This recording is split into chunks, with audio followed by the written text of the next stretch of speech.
Vamos lá, sejam muito bem-vindos aqui a mais um episódio do podcast Transbordando Autoestima, onde a gente conversa dos diversos aspectos que vão melhorar a autoestima, né? Desde a parte estética até a parte mental, profissional. E hoje é um dia bem bacana, bem interessante, eu tenho total interesse aqui nesse assunto, que é o pós-operatório em cirurgia plástica. E para isso aqui eu trouxe hoje aqui a Aline Machado, né? Não é simples. Eu tenho aqui o currículo dela na minha mão aqui. É muito extenso, é uma formação gigantesca. Eu vou resumir aqui um pouquinho, né? Mas ela tem graduação em fisioterapia pela Universidade da Cidade de São Paulo em 2006. Fez uma especialização lato sensu em fisioterapia dermatofuncional pela Universidade Cidade de São Paulo.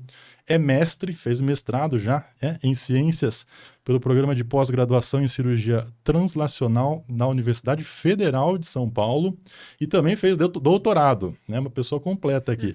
Doutora em fisioterapia pela Universidade Cidade de São Paulo. E aqui, ela é formada em drenagem linfática manual pelo método Voder. Falei certo? Voder. Voder, que é um método argentino, e o método Leduc, o método brasileiro, né?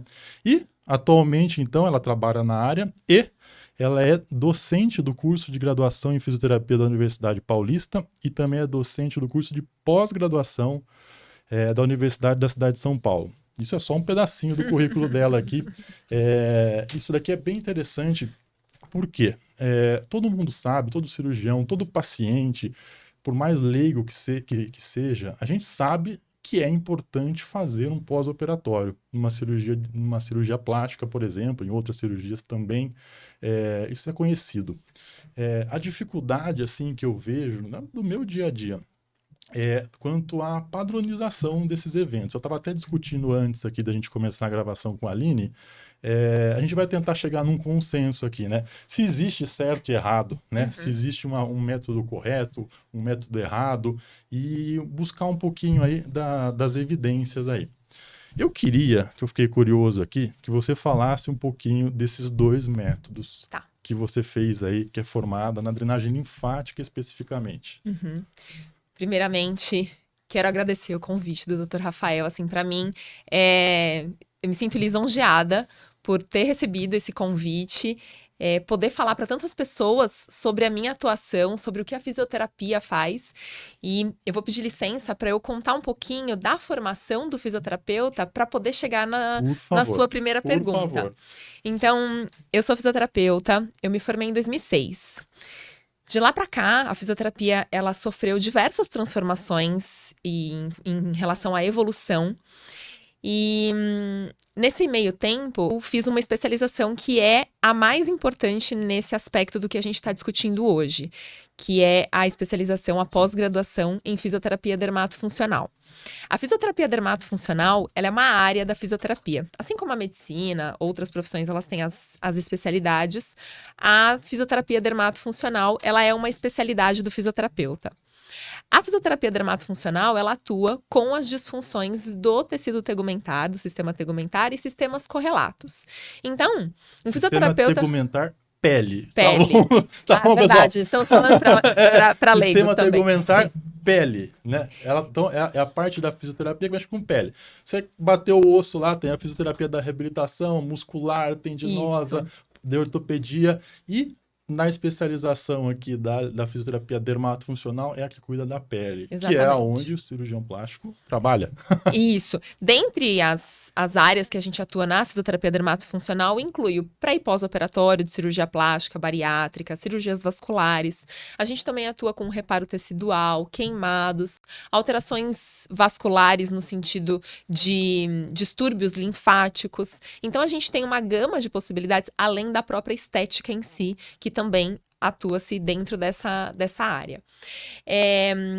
Ao longo do tempo, eu fiz o mestrado, né, como você me apresentou, e o meu mestrado foi em reparo tecidual. Então, eu pude, no mestrado, também aprofundar um pouco mais os meus conhecimentos sobre a cicatrização de tecidos, porque o meu estudo foi voltado para feridas. Sim. Então, eu fiz um estudo experimental com ratos, e aí eu estudei um pouco mais das possibilidades da fisioterapia para a cicatrização de feridas. Então, assim, a formação do fisioterapeuta, de repente, se tiver alguém aqui que queira trabalhar com um pós-operatório, trabalhar com a fisioterapia pós-operatória, fisioterapia que atua com cirurgia plástica, a minha recomendação é para que faça o curso de fisioterapia e siga numa pós-graduação em dermatofuncional. Que é essa especialização. Que é essa especialização. Atualmente, eu coordeno um curso de pós-graduação, que é na Unicid, e existem diversos outros, né? Mas é essa a especialidade que o fisioterapeuta precisa ter para atuar com a cirurgia plástica. E aí, a gente tem diversas técnicas. Isso, aí eu vou chegar agora na primeira pergunta, Sim. né? E eu vou retroceder ainda um pouco. Pode. Quando eu me formei, eu fiz a minha pós-graduação em 2007. E aí, as aulas de cirurgia plástica, elas eram muito completas para a época, e basicamente a atuação era voltada para o uso de drenagem linfática manual e ultrassom terapêutico. Era o que basicamente a gente fazia para atender os diversos tipos de cirurgias plásticas. A drenagem linfática manual em si, ela é uma técnica que ela serve para diversas disfunções, não apenas um caráter estético. E ela foi desenvolvida em meados de 1945 por Emil Voder. Então, daí essa primeira formação, né? E inicialmente ele apresentou esse método num evento de estética.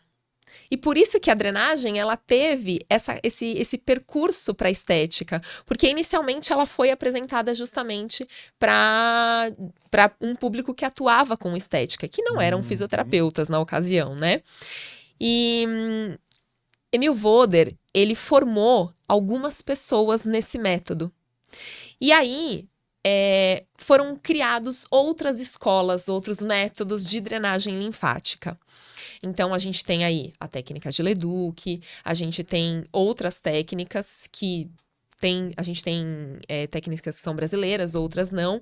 Leduc, especialmente, é uma técnica que vem da Bélgica.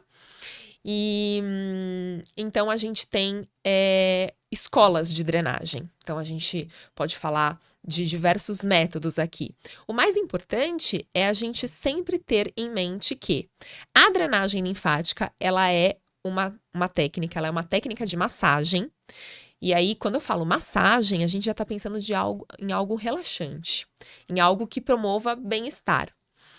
Independente do fim, seja para um pós-operatório de cirurgia plástica ou para uma situação estética, a drenagem linfática manual, ela não causa dor. Ela é um método que é feito por meio de manobras suaves, com uma pressão controlada. A pressão, só para a gente ter ideia, é de 30 a 40 milímetros de mercúrio. O que seria isso exatamente? Isso, vamos traduzir. Então, é como se a gente tocasse a nossa pele e mudasse a cor do nosso dedo. Então, nossa, mas é tão suave assim? Sim, é suave assim. O objetivo de uma drenagem linfática é aumentar o transporte e a absorção de líquidos corporais. E 80% do sistema linfático ele está localizado superficialmente. Se a gente fizer manobras que são mais agressivas, manobras com pressão excessiva, a gente não atinge o sistema linfático. E em situações de uma recuperação, como no caso de um paciente num pós-operatório, a gente pode gerar danos e causar complicações não esperadas no pós-operatório. Sim, aí já entra num ponto aí realmente que já gera polêmica. Não, polêmica não, a correta tá dizendo aqui pra gente, né? Porque tanto o profissional quanto o paciente tem essas duas vertentes. Que eu já vi paciente reclamando que a drenagem era muito ruim porque mal encostava. E uma segunda drenagem era muito boa porque apertava bastante ele, né? E tem também essa mesma linha que eu já vi dois fisioterapeutas, tem que ser uma massagem vigorosa. Mas realmente, fisiologicamente, tá tudo machucado, né? Tá havendo um processo de cicatrização.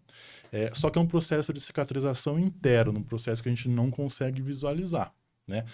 Diferente de uma ferida que eu raspei e forma uma crosta que eu consigo visualizar, agora você imagina, né? Aquilo está em cicatrização e você vigorosamente arranca a crosta, machuca de novo, né? Então a própria drenagem linfática, às vezes muito vigorosa, continua o processo inflamatório, né? Por isso que a determinado ponto do meu pós-operatório eu falo, nossa, espaça bem isso daí, porque essa manipulação excessiva, às vezes, até piora, né? Um pós-operatório um pouco mais tardio, depois você vai ver se eu tô certo ou não aí. Porque é como tirar a casca da ferida, né? Que a gente não visualiza, mas aquele processo está inflamado e você faz uma manipulação, se muito vigorosa, muito frequente. Depois a gente vai falar da frequência, não adianta, eu quero correr com o meu pós-operatório aí, vamos fazer diariamente, vamos fazer 2 vezes por dia, isso funciona, né? A gente tem que respeitar, né? A nossa cicatrização, a nossa evolução.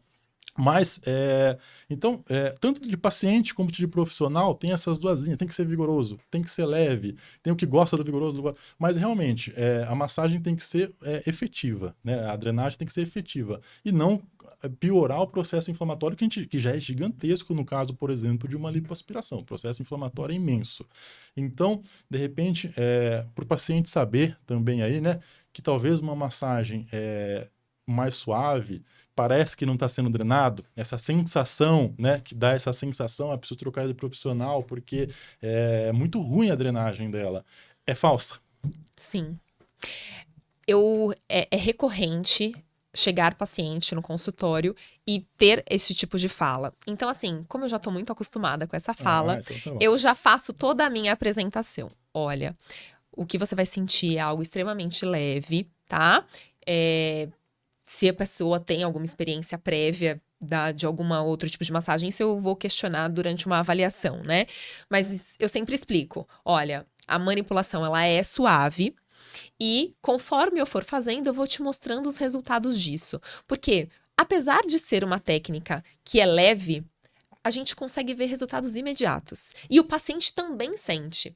Então, uma das coisas que eu faço é... Vou hipotetizar uma situação aqui para ficar bem claro para todo mundo que está assistindo a gente.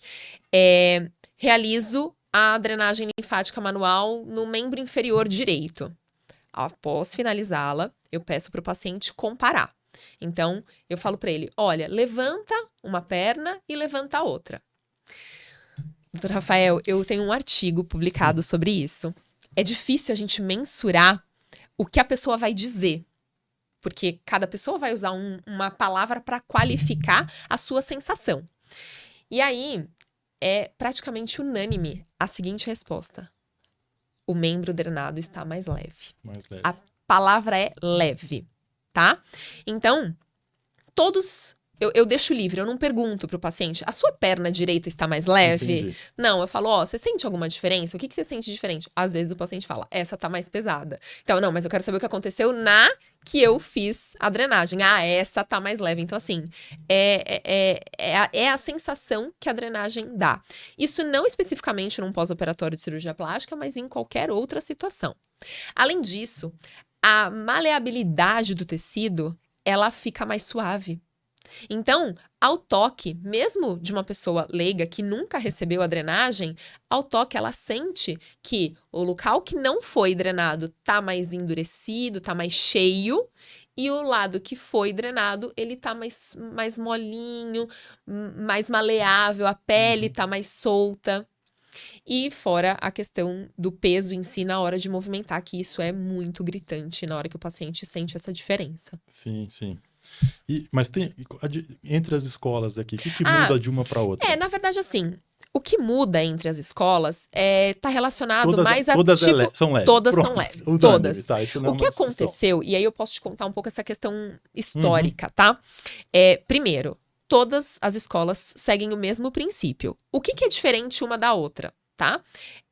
A diferença é que a gente tem uma manobra diferente para realizar. Voder, por exemplo, do jeito que ele desenvolveu o método, é feito até hoje. Então, existem estudos científicos tentando identificar para que serve cada manobra, mas existem menos estudos. Então, hoje, o que eu atuo é Leduc. Leduc é uma das técnicas que mais tem evidência científica. Leduc ele tem um centro de pesquisa na Bélgica. E aí, ele fez diversos estudos. Existe um motivo pelo qual uma manobra é feita de um jeito, outra manobra é feita do outro. Comparado eficiências de manobras. Sim, ele fez estudos em cadáveres, inclusive, e tal.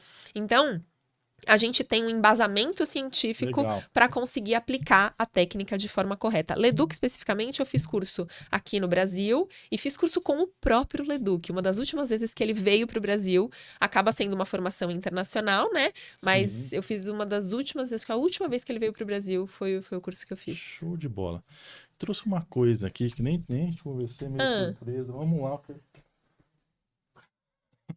Olá! Olá! Olha, pessoal, tá aí em casa, tá? Isso aqui é o taping. É uma fita adesiva. Cola na pele, tem um jeito certo de aplicar, super maleável, né? Super... E aí? Pós-operatório de uma lipoaspiração. Taping. Excelente. Vamos lá. Aí vamos lá. Prática clínica, evidência científica. Tá? Sim. Eu sempre trabalho muito baseada, muito respaldada, tá? A prática clínica, ela demonstra resultados excelentes para diminuição de equimose, para diminuição dos arroxeados que ficam na pele, principalmente pós-lipoaspiração. Ela tem um impacto muito positivo na melhora da fibrose, tá? Que são as irregularidades, aquele endurecimento do tecido pós-operatório.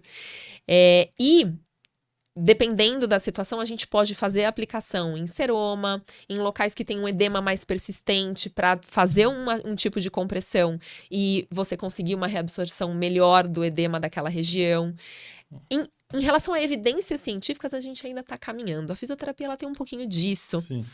A gente desenvolve um método e aí vai pesquisar para que ele serve, sabe? Exato, vai pesquisar a eficiência. Né? Inclusive, o taping, ele tem sido extremamente utilizado não somente numa fase pós-operatória, mas no intraoperatório. Né? Então, logo a finalização.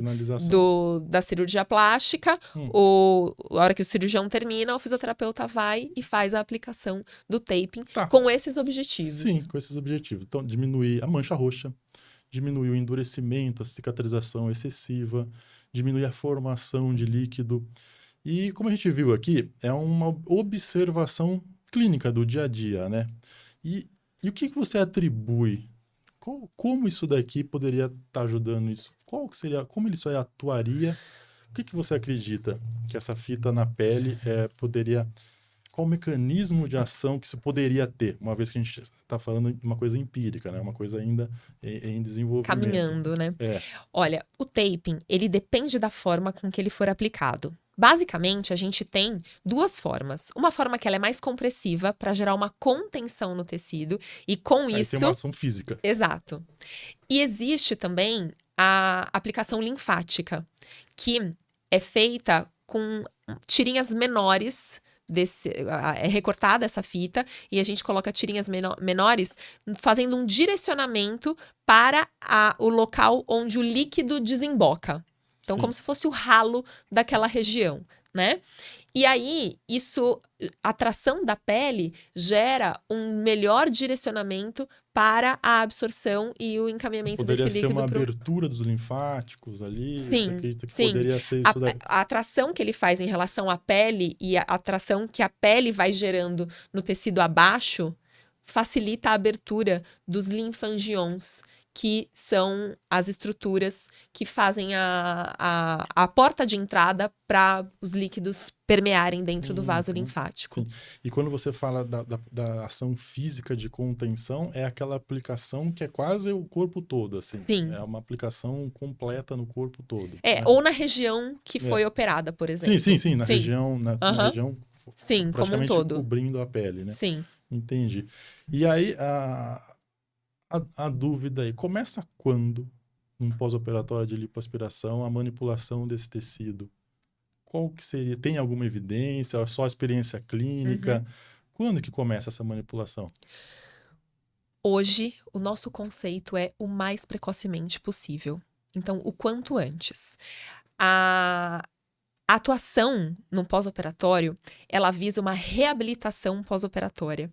Então, esse paciente, a pessoa que foi submetida a uma cirurgia plástica, no dia seguinte, ou no mesmo dia ainda da cirurgia, ela apresenta algumas dificuldades respiratórias. Ela pode apresentar alguns distúrbios circulatórios. Ela pode apresentar algumas condições já ali no tecido que podem receber a intervenção da fisioterapia. Então, a gente não trabalha simplesmente com a cicatrização do tecido operado, mas o global do paciente, ou seja, o paciente como um todo. Como estão os movimentos?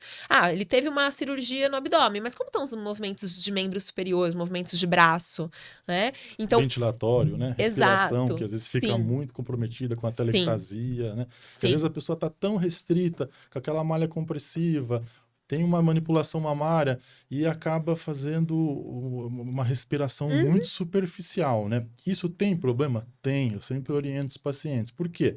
Se a gente fizer aquela respiração muito curta, às vezes involuntária, né? Involuntária, que você está toda ali em tape, em malha, em placa, e um pouco de desconforto inflamatório, e essa respiração mais curta, superficial, pode dar falta de ventilação na base do pulmão. E isso daí fica um pulmão fechado, sem ar lá dentro, que junta a secreção e vira pneumonia. Né? Isso daí, é por isso que a gente tem que fazer realmente esse cuidado inicial global, né? Porque o paciente não é só pele, né?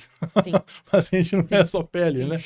E engraçado, né, que assim, vamos hipotetizar aqui uma coisa que vai estar em evidência daqui a pouco, assim, já tá um pouquinho, que é a lesão ligamentar do Neymar. Então, o Neymar teve um rompimento de LCA, um ligamento super importante do joelho. Ele vai se submeter a uma cirurgia, não tem como fazer tratamento conservador. Já até foi mencionado que ele vai ficar cerca de 8 meses fora dos campos, tudo. E ele vai receber fisioterapia de forma intensiva ao longo de todo esse período. Não somente depois da cirurgia, mas desde agora esse início, porque ele é um atleta de alto rendimento, ele não pode perder massa muscular, ele não pode perder condicionamento físico, ele tem que perder o mínimo possível. Então, a gente pode não só pensar na atuação da fisioterapia num pós-operatório, mas a intervenção previamente à cirurgia, dando algumas orientações, ensinando alguma parte dos exercícios respiratórios que esses pacientes podem realizar e também trabalhando eventualmente com algum tipo de movimento que possa ser recomendado num pós-operatório. E aí vai variar de cada tipo de cirurgia, né? Tá. Então a gente tenta abordar precocemente, não necessariamente visando aquela recuperação da área operada, mas uma visão mais global, mas já também atuando ali de uma forma possível, né? Porque o paciente está recém-operado. Um dos objetivos é que a gente tente prevenir as complicações previsíveis. Então, vamos falar da fibrose, que é algo extremamente comum. O que é a fibrose? Pois é, né? Então, assim, a fibrose é algo que acaba sendo um pouco mais esperado em algumas cirurgias plásticas, que são as irregularidades que vão incomodar muito o paciente. Ele vai se queixar disso num retorno médico. E a fisioterapia, atuando precocemente com as técnicas adequadas, vai fazer com que essa fibrose seja feita de uma forma mais controlada e um resultado final muito melhor. Quando já instalada e o paciente chega depois ou por algum motivo se instalou ali e a gente não conseguiu prevenir, a gente tem meios pelo quais tratar também, certo? Certo.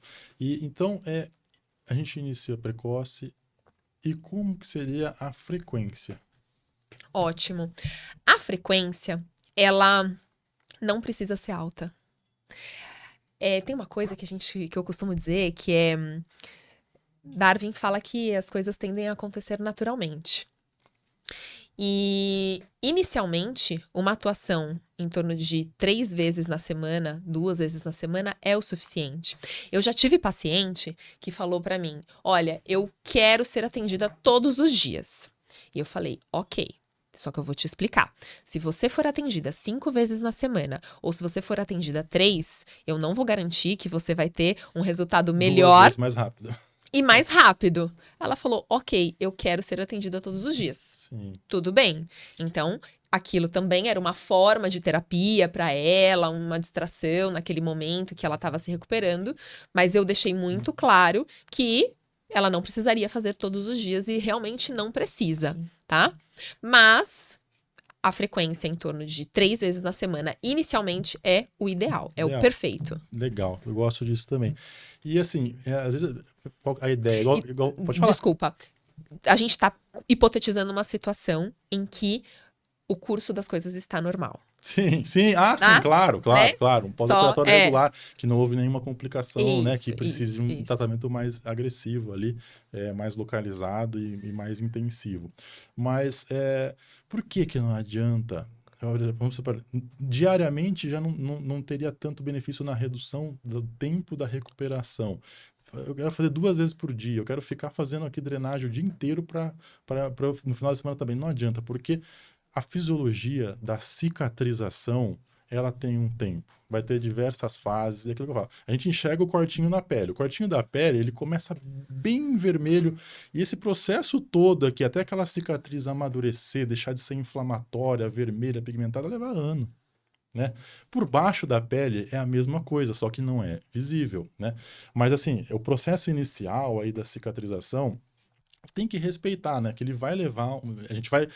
Esse pós-operatório vai orientar esse processo, mas ele vai levar o tempo que ele precisa, né? E se a gente for lá e querer fazer o máximo possível, não adianta. Vai levar um tempo e a gente tem que estar atuando durante esse tempo todo, né? Durante esse tempo todo. Mas a gente não consegue encurtar esse tempo que é biológico, né? Sim. Que é biológico. Então, a gente tem que estar atuando enquanto esse processo está pedindo uma ajuda ali para guiar, né? Acho que guiar mais essa cicatrização, essa deposição de colágeno, essa eliminação de líquidos. E também vai uma outra pergunta, então. Frequência. Quanto tempo? Quanto tempo por quanto dura? Tempo? Quando que termina? Quanto tempo demora uma sessão não, ou por quanto tempo a gente precisa manter uma lipoaspiração? Quanto tempo? É variável, vamos lá. É variável, lógico, né? Cada um vai depender de uma coisa. Mas, numa média, num pós-operatório normal, quanto tempo, assim, que eu te falei, a cicatrização, vamos lá, o edema residual final, 6 meses, 9 meses, 1 ano. 1 ano, né? É claro que os ganhos, depois de certo tempo, são mínimos, né?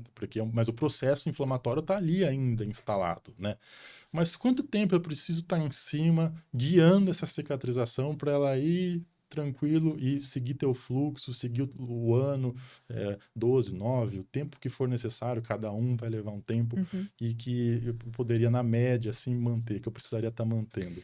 Prioritariamente, o primeiro mês é o mais importante, porque é quando a gente tem a instalação da cicatrização em si numa fase aguda, em que a gente vai modular esses processos para que a gente possa diminuir um pouco a questão inflamatória. A gente tem recursos para que a gente possa otimizar isso e gerando uma condição pró-inflamatória de encurtar um pouco esse processo. E num segundo momento, do primeiro para o segundo mês, é importante a gente observar como as cicatrizes elas vão evoluindo também.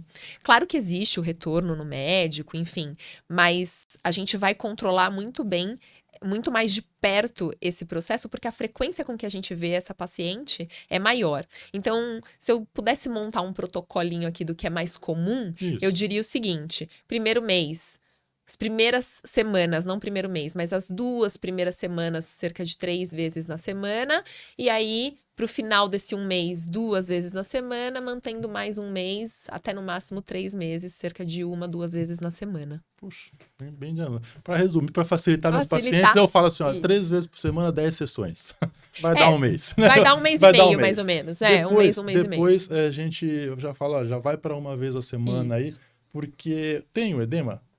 Tem, mas o processo ele vai levar tempo. Tanto é que quem já fez cirurgia plástica, quem já passou por isso sabe. Depois de uma sessão de drenagem, faz um monte de xixi, a perna fica mais leve, a barriga fica mais leve. A cinta fecha mais.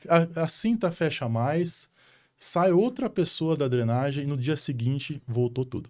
Voltou tudo porque o processo inflamatório está ali, né? Não é que voltou todo o edema, né? Tá inflamada a região, né?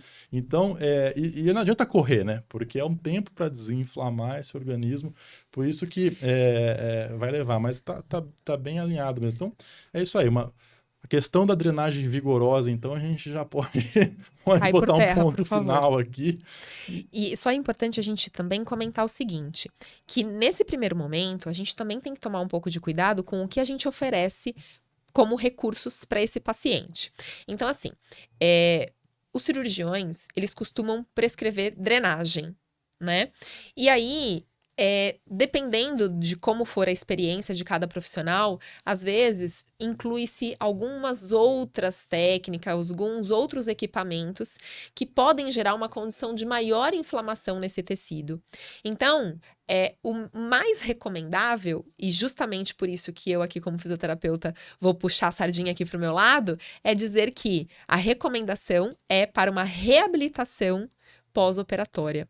Dentro dessa reabilitação, eu não vou usar só drenagem. Eu vou usar, na minha prática, uso drenagem. Eu vou usar drenagem, mas eu vou usar mobilização de tecido. Eu vou trabalhar, às vezes, com uma fotobiomodulação nas cicatrizes, para que esse processo seja modulado de uma forma melhor, né? Então, posso usar o taping, vou usar a cinesioterapia que a gente fala, né, que é o uso de movimento, realizar exercícios que são focados para melhora também da condição do tecido. Então, é importante a gente falar que quando esse paciente ele é encaminhado para uma drenagem, é diferente do que ele ser encaminhado para uma reabilitação pós-operatória. Graças a Deus, aprendi mais uma. Aprendi mais uma e faz todo sentido. Estava discutindo aqui com ela antes de começar a gravar aqui, né? Porque vocês acompanharam aqui o início, a apresentação do currículo. Ela tem toda uma formação de anos, mestrado, doutorado, cursos na área, né? O cirurgião, falando aqui por mim, se algum for diferente, a gente não tem toda essa expertise. Tá? Eu tô falando por mim aqui.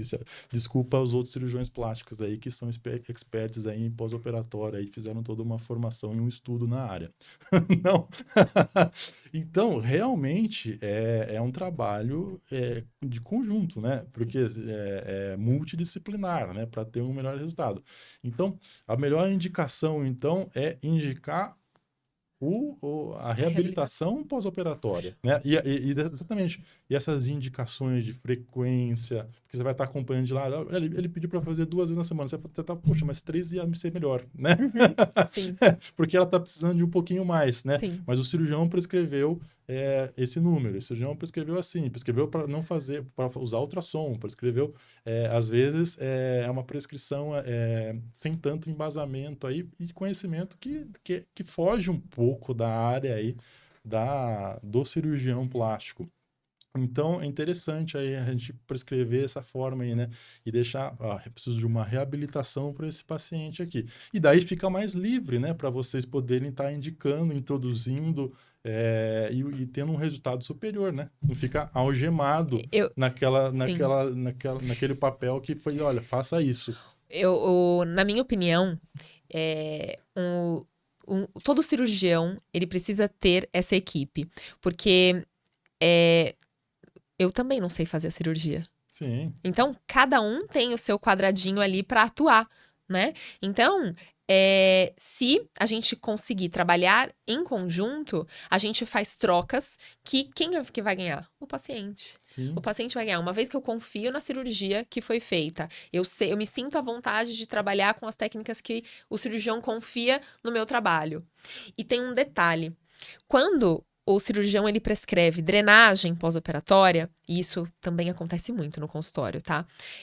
A paciente vai, por exemplo, me ligar e eu vou cobrar X. Mas no salão de cabeleireiro, do lado da casa dela, é X dividido por sei lá quanto. Que é uma massagem, né?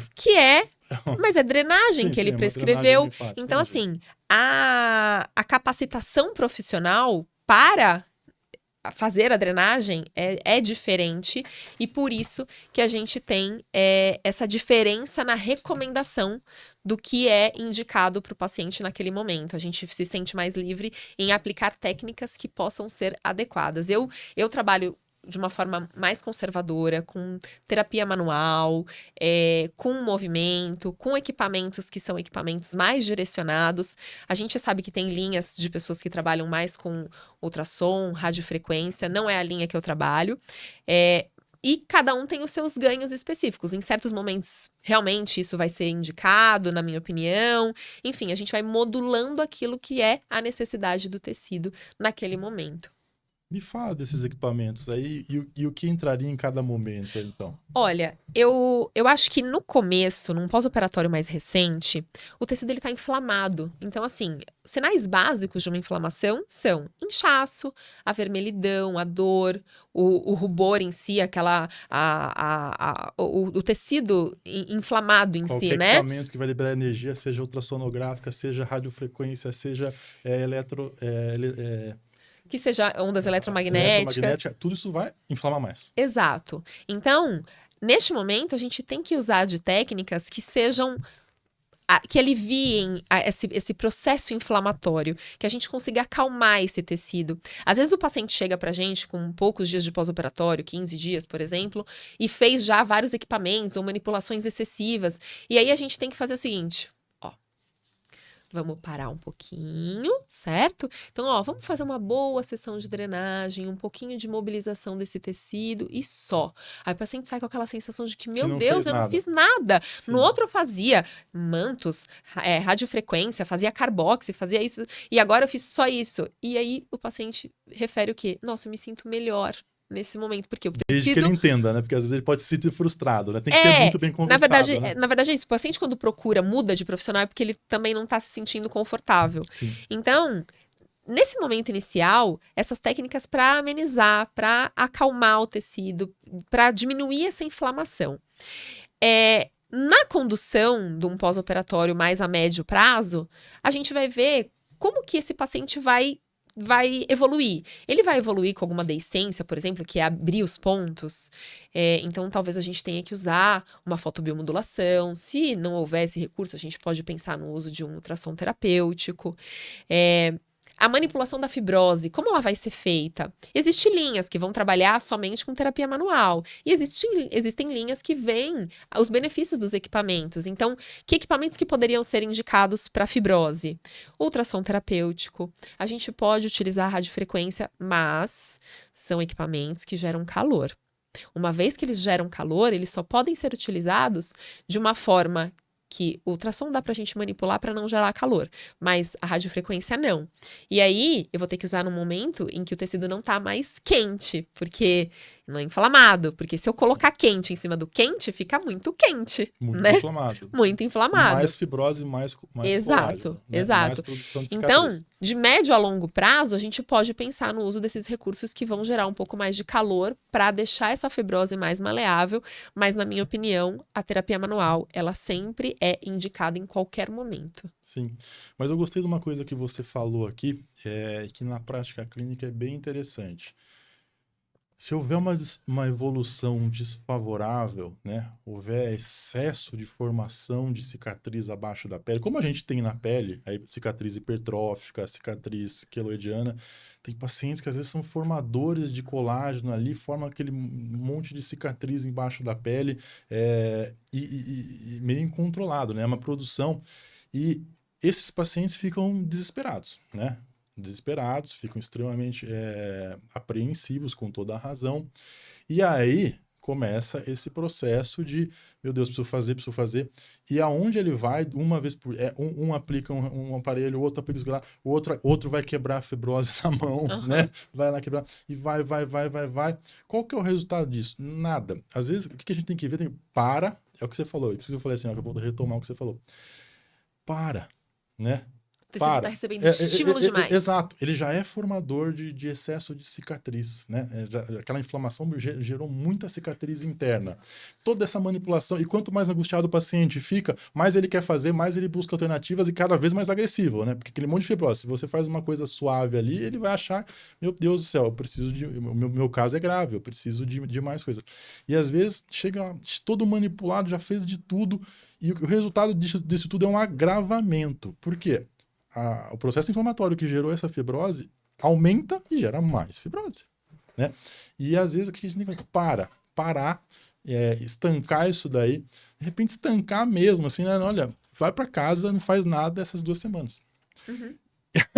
né? Ou uma coisa psicológica pra gente, né? Sim. Por quê? Porque o corpo ele vai parar de ser agredido e fala, poxa, não preciso mais gerar colágeno, não preciso mais fazer cicatriz aqui, né? Vamos ver o que aconteceu e vamos tentar se curar. E o corpo é inteligente, né? E nesse processo ele vai. E aí a gente retoma uma manipulação porque cada indivíduo é um, né? Cada um tem uma resposta, né? Mas isso que eu queria fazer esse adendo aí, que você falou assim, mano, para, é verdade. Para. Agora, como é que você fala para o paciente para numa situação em que ele está evoluindo negativamente? Ele tem que entender, porque isso vai acabar sendo melhor, né? Essa manipulação menos agressiva aí.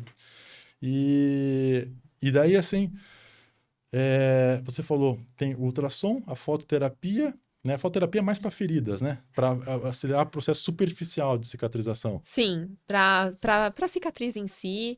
Em alguns casos, a gente também pode usar para acelerar a reabsorção de líquidos, de edema, do inchaço em si, mas em casos mais pontuais. E a fotobiomodulação ela é usada nesse sentido. Tá. E ultrassom, nos casos de uma fibrose não tão intensa, um processo mais frio para tentar amolecer aquele processo. O ultrassom ele pode ser manipulado de forma a gerar calor ou não. A gente tem um ultrassom convencional e existe ultrassom tridimensional, que são marcas que existem no mercado, eu até já citei uma.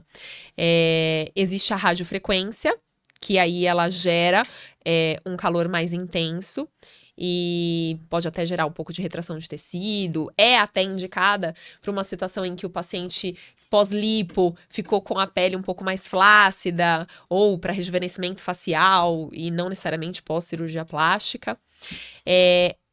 Algumas pessoas usam também a carboxiterapia com alguns fins de fibrose, cicatrização, que é a introdução de um gás carbônico por meio de uma agulha, que gera um pouco de gera uma lesão. Sim, essa também, extremamente, né? Essa é quando o processo está frio, né? Porque essa exatamente. É uma outra cirurgia ali, né? Sim. A cirurgia descola aquela pele, essa carbox também descola essa pele, né? Gera um processo mais intenso em alguns casos. Sim. Aí, né?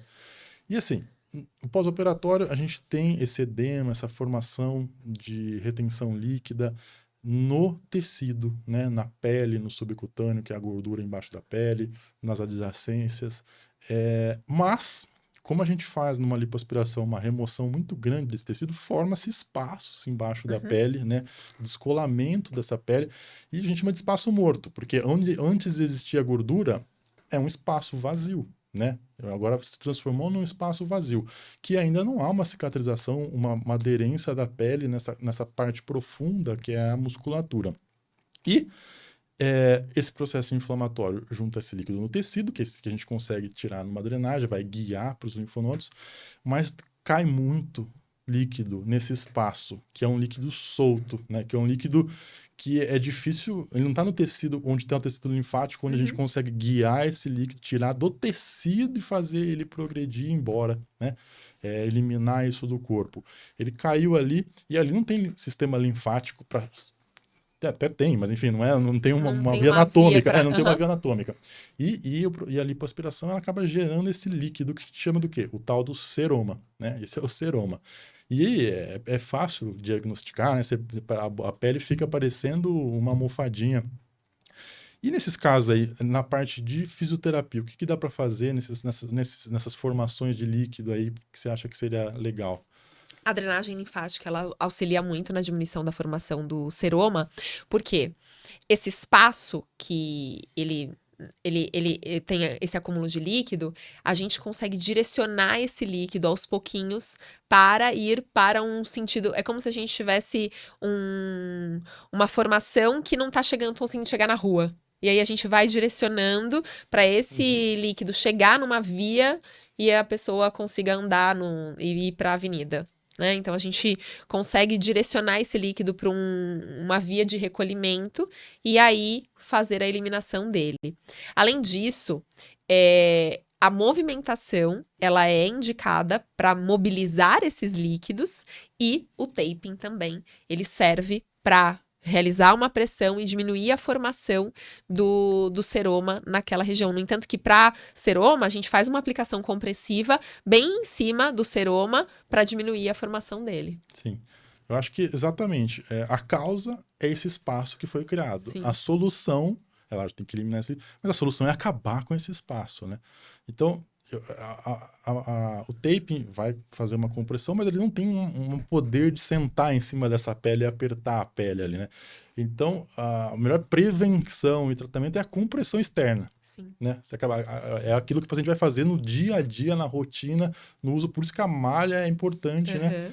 A gente ter essa compressão e às vezes aumentar com espumas. Você gosta das espumas? Sim.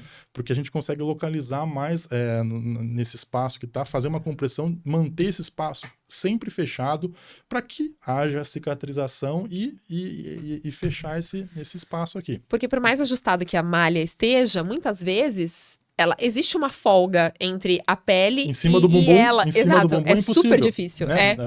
Porque as costas são mais altas do que... a malha apoia nas costas e no bumbum. E fica sem compressão. É na curva, né? Sim. Por isso a gente precisa colocar mais almofadas ali, espumas compressivas, né? Pra gente poder estar fazendo essa compressão. Mesmo assim, vai haver formação, é complicado e muitas vezes a gente tem que fazer uma remoção manual mesmo, né? O cirurgião acaba fazendo uma pequena punção, né? Às vezes é necessária. Como a formação ali, hoje mudou bastante, tecnologia, inflama mais o tecido, um monte de coisa que é feita, o seruma é uma coisa de louco, né? Então a gente já começa com a compressão. Pós-operatório meu, eu já ponho dreno para não ter esse problema de formar, porque quanto mais a gente no pós-operatório inicial tiver esses buracos fechados, e o dreno deixa 100% fechado, porque todo líquido que forma é removido. É desconforto usar o dreno? Porque assim, vai ter seroma. Colocar ou não o dreno é uma opção de cada cirurgião. Né?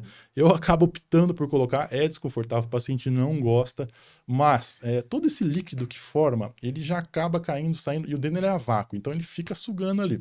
Né? E esse período de uma semana, ou às vezes mais que precisa, depende da quantidade de líquido que está sendo formada, já promove lá uma cicatrização e um fechamento desses espaços. Né? Alguns residuais vão ter, às vezes a gente precisa fazer uma punçãozinha ali, mas essa compressão aí, ela é legal. E assim, uma coisa que às vezes dá muito pano para manga também, essa tal da malha, né? Porque é um mal necessário, mas às vezes causa prejuízo, né? Causa prejuízo, o mau uso, né? E por isso talvez esse que você me falou assim do pós-operatório precoce, inicial, até para essa questão de orientação, né? Do uso da malha, porque às vezes ela pode fazer lesões, mau uso, a compressão, o paciente acha... A compressão excessiva é bom? Depende como ela está sendo feita. A malha, por exemplo, uma das vantagens do cirurgião ter um fisioterapeuta para fazer esse acompanhamento é que, apesar de existirem as consultas do retorno pós-operatório, essas consultas elas são feitas com uma frequência de uma vez por semana, mais ou menos. E aí... Uma vez o fisioterapeuta está assistindo essa paciente 2 a 3 vezes na semana. Então, a gente vê mais essa paciente, a gente consegue entender melhor como ela está conduzindo o pós-operatório. Porque a gente faz só uma parte. Sim. O paciente fica 1 hora, 1h30 comigo. Sim, o resto e depois da semana 22 horas e meia sem mim, no dia seguinte sem. Então, o que ele está fazendo em casa? Como é a rotina? Então, é muito comum o paciente chegar... Com a cinta e ter marcas da cinta. Então, você tem que orientar que ali a cinta, ela não pode ter nenhuma dobra. Às vezes, coisa simples, que é quando fecha os ganchinhos da malha, virar o paninho para cobrir aonde o ganchinho encaixa. Porque se aquele tecido ficar todo engruvinhado ali, ele forma uma compressão no tecido. Uma compressão localizada. Exato, né? Que vai depois gerar uma visualização exatamente daquela forma, né? Então, a gente faz esse controle mais de perto para justamente gerar os benefícios da cinta em si. Compressão, ela tem que ser feita na medida adequada. Uma cinta muito apertada pode gerar dificuldade respiratória. Pode gerar marcas indesejáveis. E em determinadas regiões acaba ficando um pouquinho mais apertado, por causa, às vezes, de espumas que a gente acaba indicando tudo, né? As almofadinhas e tal. mas depende ali, você vai ter que olhar e Cada caso é um caso, sentir. tem que estar em cima, né? E sentir como é que o Pós-operatório paciente tá tem que tá estar evoluindo, tem que né? estar em cima dele. Show de bola. Não parece, mas já foi 50 minutos. Nossa, é verdade. Já foram 50 minutos Mas de o papo tá conversa. bom, né? Por O isso papo a gente tá não tá bom. O papo tá percebendo, bom, né? tô aprendendo bastante, mas eu também concordo muito, tô bem alinhado aí com tudo que você disse.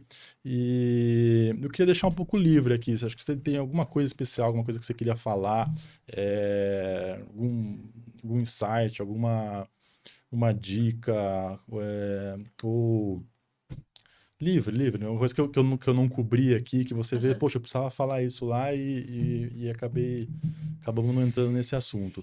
Eu vou falar então um pouquinho para cada possibilidade de pessoas que estiver ouvindo a gente. Perfeito. Primeiro vou falar para os cirurgiões.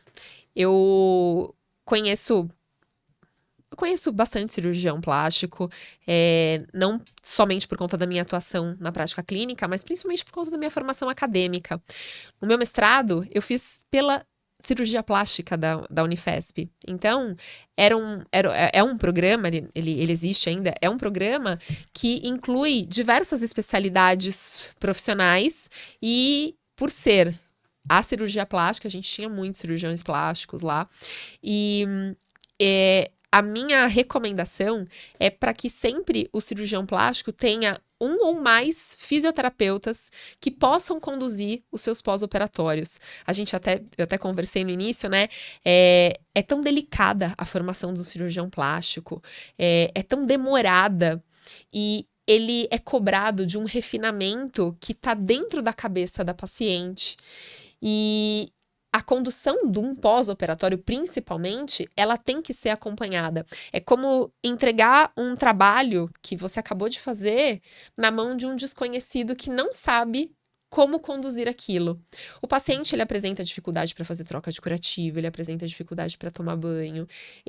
Você dá uma orientação para ele assim, olha, repouso. E aí o paciente entende que ele tem que ficar de repouso, tá? O que é o repouso na cabeça dele? Eu já tive paciente que passou alguns dias ali do pós-operatório recente dele com o computador em cima do corpo, tendo feito um abdômen com lipo, trabalhando, mas ele estava deitado na cama, ele não está de repouso, e aí aquele ar quente do computador saindo e atingindo toda a região, uma região crítica operada, né? Então, o que está sendo feito aí?